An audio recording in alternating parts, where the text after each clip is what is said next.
Welcome to the Lovell Safety Management Safety on the Web training program. The goal of this training seminar is to assist you in minimizing the risk of workplace injuries.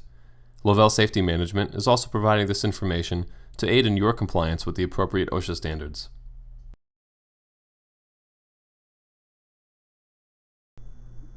This training presentation deals with winter safety. A major winter storm can be lethal.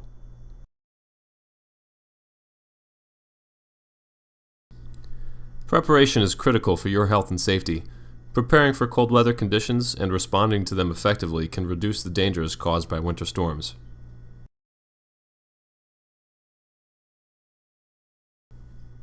What are some different types of winter storms? Blizzards have winds of 35 miles per hour or more and blowing snow, reducing visibility. Blowing snow is wind-driven snow that reduces visibility. Snow flurries are light snow of a short duration with no accumulation, and ice storms contain freezing rain or sleet.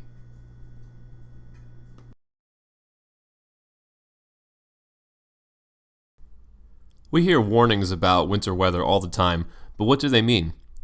A winter storm watch means be alert, a storm is likely. Winter storm warning, take action, the storm is entering your area. Winter weather advisory, significant hazards, especially to motorists. Blizzard warning, blinding snow, strong winds, deep drift, and life-threatening wind chill. Frost or freeze warning, below freezing temperatures may cause damage to plants, crops, or fruit trees.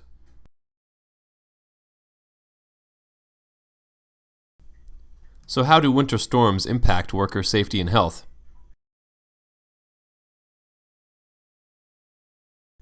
According to the National Weather Service, about 70% of injuries during winter storms result from vehicle accidents, and 25% of injuries result from being caught out in the storm.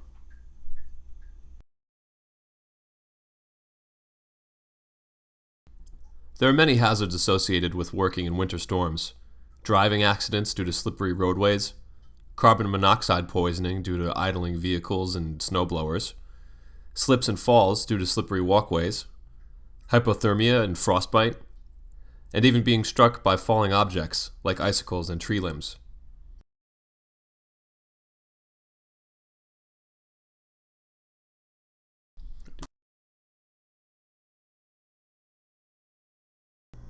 These are some additional hazards associated with working during a snowstorm.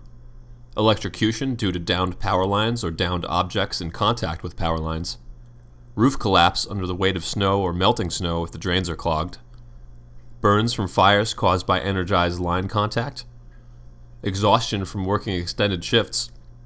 Dehydration, and back injuries or heart attack while removing snow.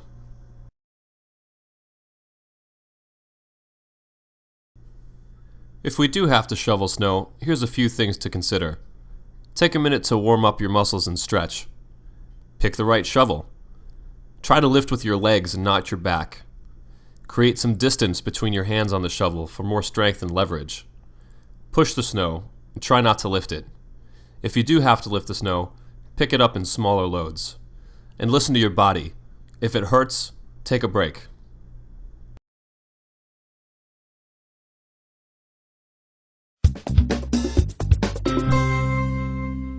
How to shovel snow.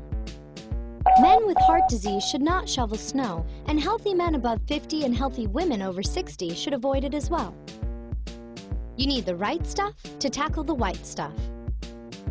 You will need warm clothes, 2 shovels, a plastic one and a metal one, a can of non-stick spray, and the discipline to pace yourself. Optional, sand, salt, or kitty litter. Step 1. Do 5 to 10 minutes of stretching exercises to warm up your muscles. Step 2.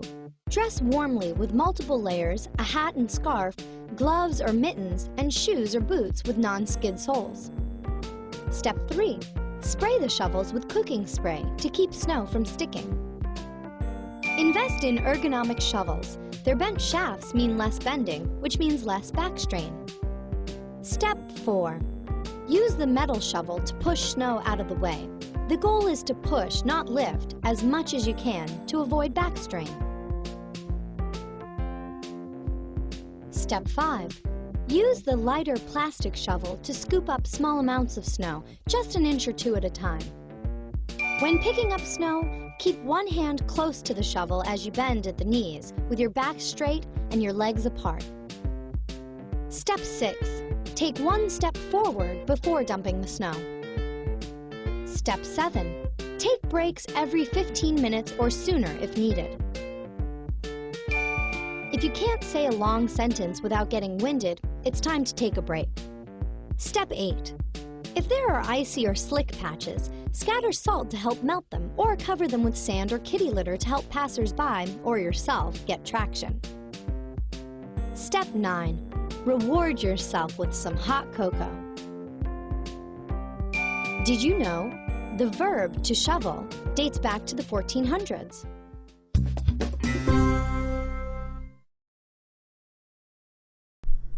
We mentioned frostbite earlier in the presentation as a hazard associated with working in winter storms or cold weather. But what is frostbite exactly? Frostbite is a severe reaction to cold exposure that causes freezing in the deep layers of skin and tissue. It can cause permanent damage. Frostbite is recognized by the loss of feeling and waxy white or pale appearance in fingers, toes, nose, or earlobes. You might not notice the symptoms immediately, so caution is needed.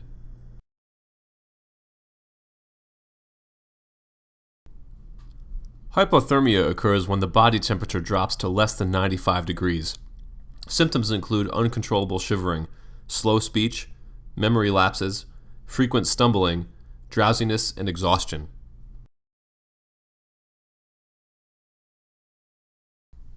So what can be done to avoid frostbite and hypothermia?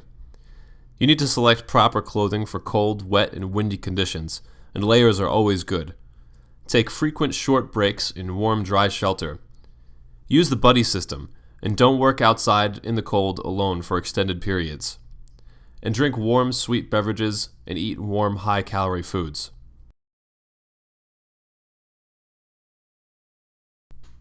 Walking safely on snow and ice is key to preventing a slip and fall. Wear proper footwear.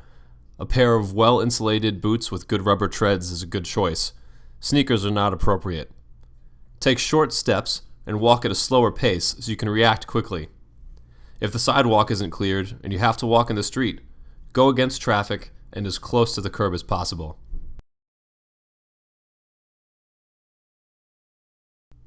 Winter driving can pose many hazards. Be sure to inspect the vehicle to ensure all systems are operating properly before driving. Brakes should provide even and balanced braking. And make sure your battery is fully charged and connections are clean.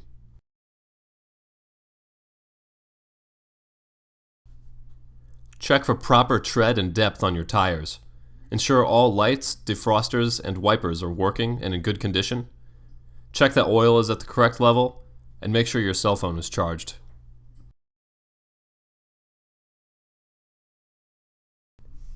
Here are some items you might consider keeping in your car during the winter months: a windshield scraper and snow brush, a shovel, flashlight and road flares, a set of jumper cables, water and snacks in case you get stranded somewhere, and road maps in case your smartphone dies.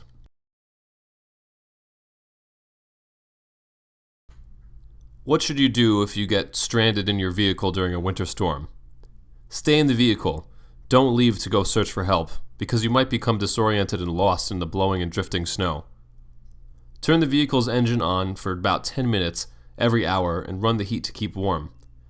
Be sure to keep the exhaust pipe clear of snow and open a window slightly for ventilation, so you don't succumb to carbon monoxide poisoning.